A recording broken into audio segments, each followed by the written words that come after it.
I don't spend money on dumb shit. I don't buy designer. I don't buy watches. I don't buy anything crazy. I don't buy cool cars. The only thing I spend abundantly on is experiences, travel, and business.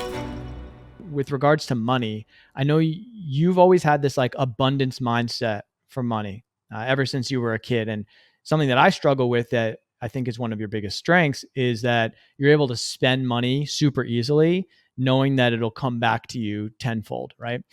How can people cultivate that mindset on their own? And how important has that been to your financial success? Yeah, I think it's been everything to my financial success. Like, I think part of the reason is that I don't spend money on like dumb shit. I don't buy designer. I don't buy watches. I don't buy anything crazy. I don't buy cool cars. So the only thing I spend abundantly on is experiences, travel, and business.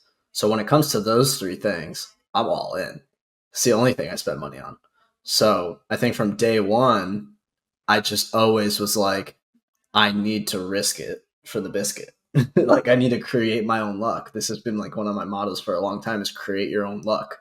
It's like I can't if I don't take any shots, I'm not gonna score any points. So my philosophy has always been is I gotta take as many shots as I know I'm not Elon Musk level genius. I know I'm not even the hardest worker. So if I'm not the best at any of those things, then I can just take enough shots to score a lot of points. Like business is an infinite game.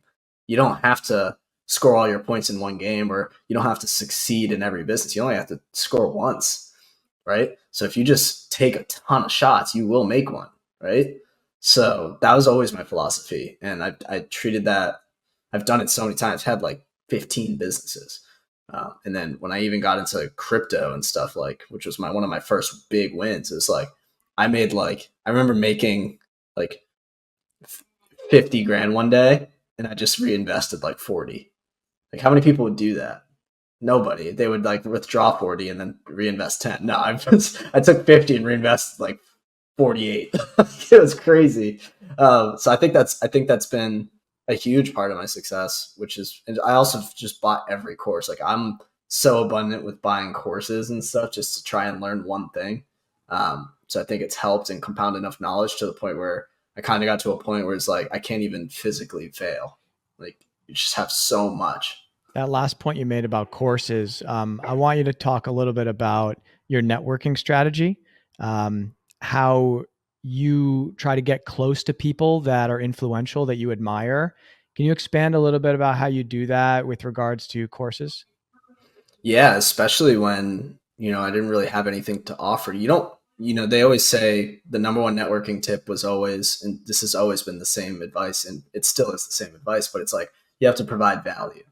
But at a certain level, when you're at level zero, you're more annoying trying to provide value than anything. Like if somebody DMs me, it's like, I want to give you, free videos. Most of the time, I'm just like, that's more work for me than it's worth. You know what I mean? Like, I don't even want your free videos because I have to give you my attention. So at that point, it's like, now what? If you can't even give someone something for free, which is like zero, how can you give value to someone if they won't even take it for free? So you have to go lower, which is negative. So you have to give them money. So I was like, okay, I have literally negative to offer. So I'm going to buy their stuff. And I've done this multiple times, is buying people's courses. And of course, they're appreciative of it. And I get something out of it. So like I get the value of the course and the value of access to them. And then the second stud of that is that not only do you buy someone's course or community or something, you actually do the work when you get it and kind of become their star student. And naturally, when you become someone's star student, they want to show you off. They want to show you off. They want to make you their testimonial. They want to make you their case study. They want to bring you on their YouTube channel, and you get free exposure.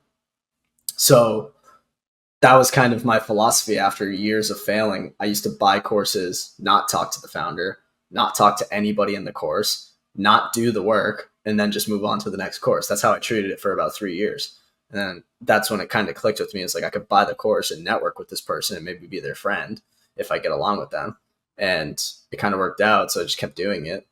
And I kept being people's star students. And you make money, you make relationships, and you get the value back. So it's kind of like a networking hack.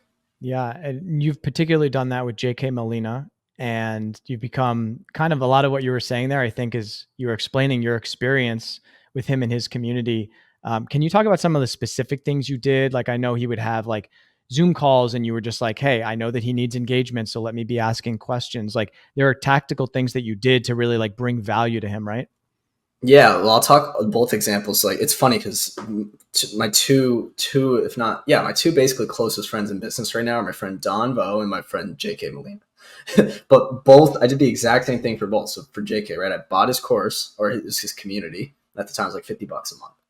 And not only did he need people to engage in the community to make it active, but like you, everyone, I mean, not everyone, but like, yeah, pretty much everyone's been in a Zoom call, right? Where no one's talking. Or like the guy who's leading the Zoom is like, does anyone have any questions? And then no one has a question. So annoying.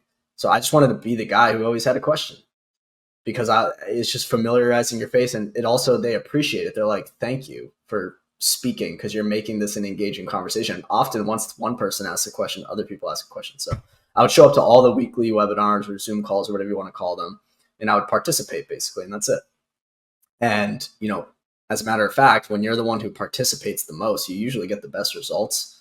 You're actually active in the community, asking questions, being an active member. You usually get the best results as well because you're being accountable. So it was kind of a ripple effect, and everything just started piling on top of each other. And I started to actually succeed while I was doing that. So then it kind of worked out that way, and became his testimonial, blah, blah, blah. And then we ended up just becoming friends. Yeah, now you guys have a podcast together and it's like a whole thing. And I experienced something similar with Alex Finn, where I got in his community for like $5 a month and just started going in his video chat every single day, talking to the community, bringing value, like having conversations with people, attending all of the weekly calls. And then eventually, we're doing all kinds of shows together or whatever it may be. And yeah, there's a ton of value in that. Find people that you respect. That's one thing about the creator economy, right? Is we have access to these people for very low amounts of money. If you think about anyone that you would admire in the business world, it's like you have no chance of getting in contact with Elon or Jeff Bezos or something like that. Obviously, that's an extreme. But like if there are some of these big shots on Twitter, for instance, you can spend a little bit of money, a couple $100 maybe, and or even less, and get into their like monthly subscription communities and start interacting, bringing value, and then all of a sudden they're putting you on. So to that note, I'm curious how you think about the future of X, everything Elon's doing to uh, create a financial application is really what it seems like he's gearing up towards, but they're going to be adding more video and it's the everything app, quote unquote, is kind of the vision. Where do you see that going? And then further, like, what is the upside, in your opinion, of having influence and a personal brand in the digital world that we're going forward into? Yeah, I'm obviously bullish on X, like an X agency. I'm probably one of the only X only agencies that are even out there. And I think part of that was first movers advantage, which is nice. I'm bullish on it because I love the idea of the everything app. When I was in Singapore, I remember being in an Uber and it had the QR code to pay for the Uber using WeChat. Imagine I could be in an Uber and I could pay with Twitter or X, right? I could just scan my X and pay, boom, done. Or I could pay with Bitcoin, boom, done. Or Doge, boom, done.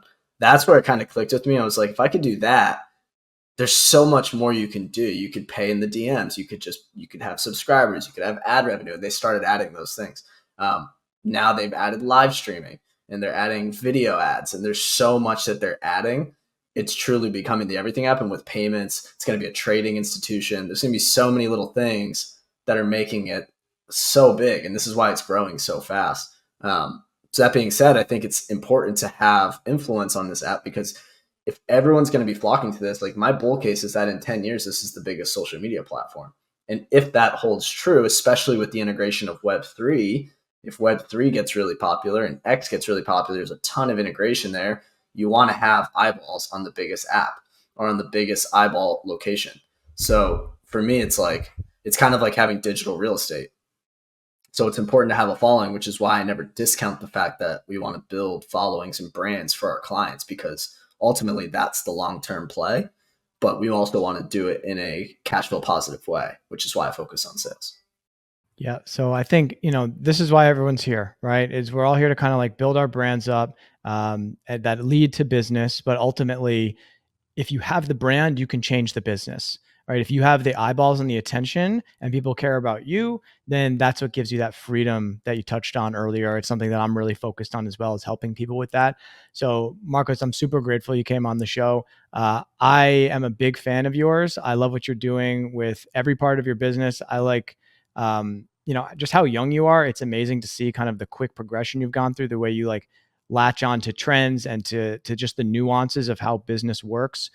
You're not really attached to like one thing. You're just always experimenting, and you're so open with your knowledge as well. And I'm excited for you and your girlfriend as things go forward, because that's definitely something I'm looking forward to having, is something, a similar dynamic to you. So I look up to you in a lot of ways, man, and I'm grateful that you came on the show. So I'd love for you to, if you can, if you have any words of encouragement for up and coming content creators, and just maybe something that's been on your mind that has helped you, and then where people can find you online to connect. Yeah, I think like, the biggest piece of advice, and this is kind of a new piece of advice that I have, is just don't be afraid to. It's funny. It's like, what is it? Chamath that said it. Get in the arena and try things. It's like, don't be afraid to experiment, and don't be afraid to go against the grain with the things that you're doing. I think a lot of the tactics that you're typically going to see are either going to be old or kind of ineffective. I think don't be afraid to do the dirty work. Don't be afraid to try to get on the Spaces floor. Don't be afraid to try to be the first one to reply to Elon Musk tweet. You got to get gritty and you got to get down and dirty if you want to kind of rise through the ranks. Like, you like buy the courses and become the star student. Get on the Twitter Space floor and say something crazy. Be the first one to reply on the big accounts. You got to do that dirty work, and I think that gets discounted a lot for people growing on X. And where you can find me is it's Marcos Ruiz on all platforms, and thebirdhouse.co. Awesome. We'll have those linked in the description. Marcos, thank you, brother. I appreciate your time, and talk soon. Cheers.